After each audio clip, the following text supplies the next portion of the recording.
राधे श्याम। तो फ्रेंड्स आज किसी नुआ ज्ञान नेबा चलंतु।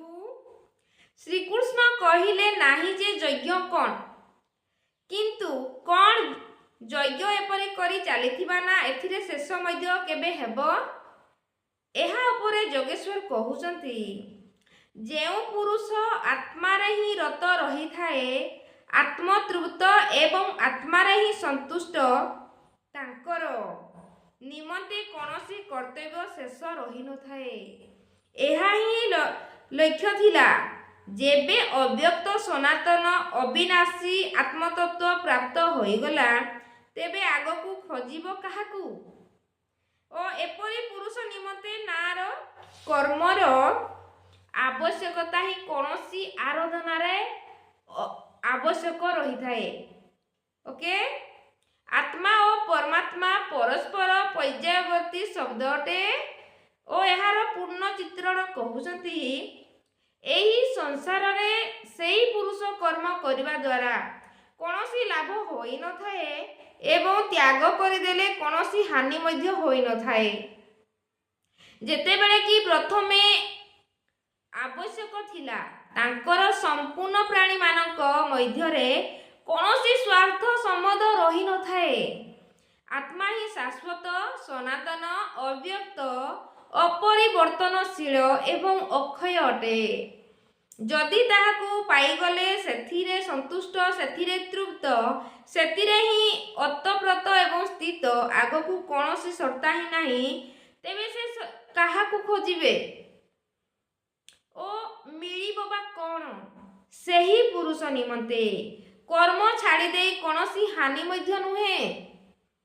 ताहार संपूर्ण भूतरे बाह्य जगत एवं आंतरिक संकल्प मानक परदारे लेस मात्र अर्थ रही न थाए।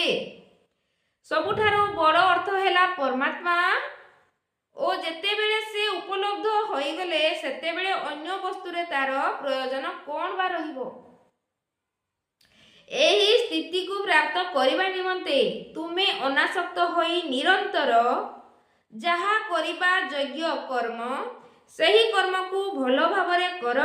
कारण अनासक्त पुरुष कर्म आचरण द्वारा परमात्मा को प्राप्त होई थाए ओ नियत कर्म कार्य कर्म ही अटे। कर्मर प्रेरणा देई से पुण्य कहउचंती जनर अर्थ राजा जनक नुहे जनक जन्मदाता को कहा जाए ओ जगरूपी जनक जे कि आपण को स्वरूप को जन्म देई थाए प्रकट करी थाए जगरे संयुक्त प्रत्येक महापुरुष जनक अटंती।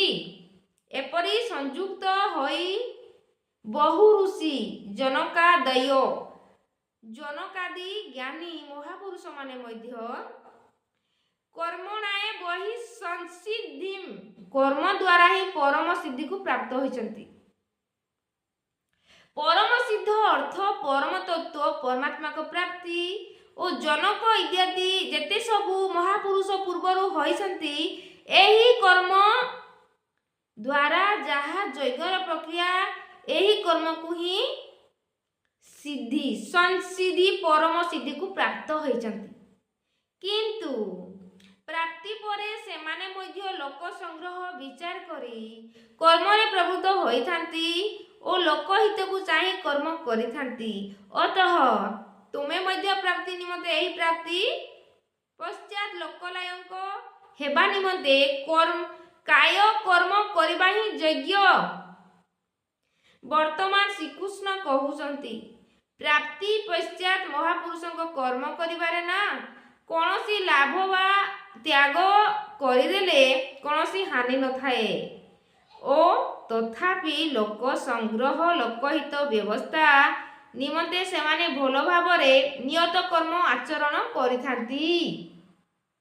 तो श्रेष्ठ पुरुष जेउपरि आचरण करिथाए अन्य माने मध्य तदनुसारे ही आचरण करिथांती।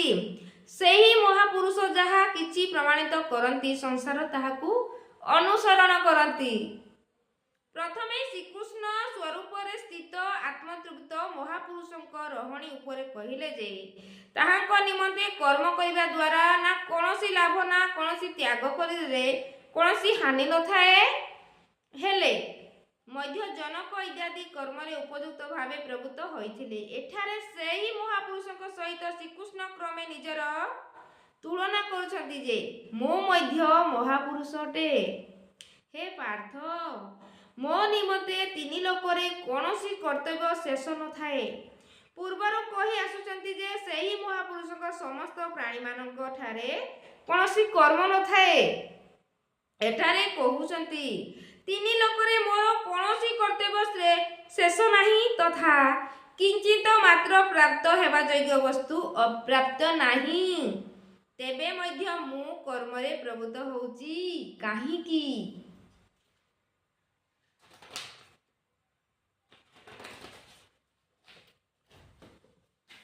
କାରଣ ଯଦି ମୁଁ ସାବଧାନ ହୋଇ କଦାଚିତ୍ କର୍ମ କରିବି, ତେବେ ମନୁଷ୍ୟ ମୋର ଆଚରଣ ଅନୁସରଣ କରିପାରିବେ। ତେବେ କ'ଣ ଆପଣଙ୍କ ଅନୁସରଣ ଖରାପ? ଶ୍ରୀକୃଷ୍ଣ କହୁଛନ୍ତି ହଁ। ଯଦି ମୁଁ ସାବଧାନ ହୋଇ କର୍ମ ନ କରିବି, ତେବେ ଏହା ସମ୍ପୂର୍ଣ୍ଣ ଲୋକେ ଭ୍ରଷ୍ଟ ହୋଇଯିବେ ଏବଂ ମୁଁ ଶଙ୍କରସ୍ୟ ବର୍ଣ୍ଣ ଶଙ୍କର ଉତ୍ପନ୍ନ କରିବାରେ ଭାଗୀଦାର ହୋଇଯିବି ତଥା ଏହି ସମ୍ପୂର୍ଣ୍ଣ ପ୍ରଜାମାନଙ୍କ ହତ୍ୟାକାରୀ ଅର୍ଥାତ୍ ସମସ୍ତଙ୍କୁ ମାରିବାରେ କର୍ତ୍ତା ହୋଇଯିବି। ଓ ସ୍ୱରୂପ ସ୍ଥିତି ମହାପୁରୁଷ ସତର୍କ ରହି ଯଦି ଆରାଧନା କ୍ରମେ ଲାଗି ନ ରହିବେ, ତେବେ ସମାଜ ତାଙ୍କୁ ନକଲ କରି ଭ୍ରଷ୍ଟ ହୋଇଯିବ। ମହାପୁରୁଷ ଆରାଧନା ପୂର୍ଣ୍ଣ କରି ପରମ ନୈଷ୍ୟମ ସ୍ଥିତି ପ୍ରାପ୍ତ ହୋଇଛନ୍ତି। ସେ ଯଦି ନ କରନ୍ତି, ତାଙ୍କର ନିମନ୍ତେ କୌଣସି ହାନି ନାହିଁ। କିନ୍ତୁ ସମାଜ ବର୍ତ୍ତମାନ ଆରାଧନା ପ୍ରାରମ୍ଭ ହିଁ କରିନାହିଁ। ଅନୁୟାୟୀଙ୍କ ମାର୍ଗୀ ଦର୍ଶନ ନିମନ୍ତେ ମହାପୁରୁଷ କର୍ମ କରୁଥାନ୍ତି। ମୁଁ ମଧ୍ୟ କହୁଅଛି, ଅର୍ଥାତ୍ ଶ୍ରୀକୃଷ୍ଣ ଜଣେ ମହାପୁରୁଷ ଥିଲେ ନା ବୈକୁଣ୍ଠରୁ ଆସିଥିବା କୌଣସି ବିଶେଷ ଭଗବାନ? ସେ କହିଲେ ଯେ ମହାପୁରୁଷ ଲୋକେ ସଂଗ୍ରହ ନିମନ୍ତେ କର୍ମ କରିଛନ୍ତି। ମୁଁ ମଧ୍ୟ କରୁଛି। ଯଦି ନ କରିବି, ତେବେ ଲୋକମାନଙ୍କ ପତନ ହୋଇଯିବ। ସମସ୍ତେ କର୍ମକୁ ତ୍ୟାଗ କରି ବସିଯିବେ। ଏଇଠି ସ୍ପଷ୍ଟ ଭାବରେ ଭଗବାନ କର୍ମ ଉପରେ କହୁଛନ୍ତି। ଭଗବାନ କହୁଛନ୍ତି ମୁଁ ମଧ୍ୟ କର୍ମ କରୁଛି, ତ ଆପଣମାନେ କାହିଁକି କର୍ମ କରିବାକୁ ଡରୁଛନ୍ତି? ସେଇ କର୍ମ କରନ୍ତୁ ଯୋଉ କର୍ମ କରିକି ଆପଣ ବୈକୁଣ୍ଠରେ ବସିବେ ଓ ପ୍ରତି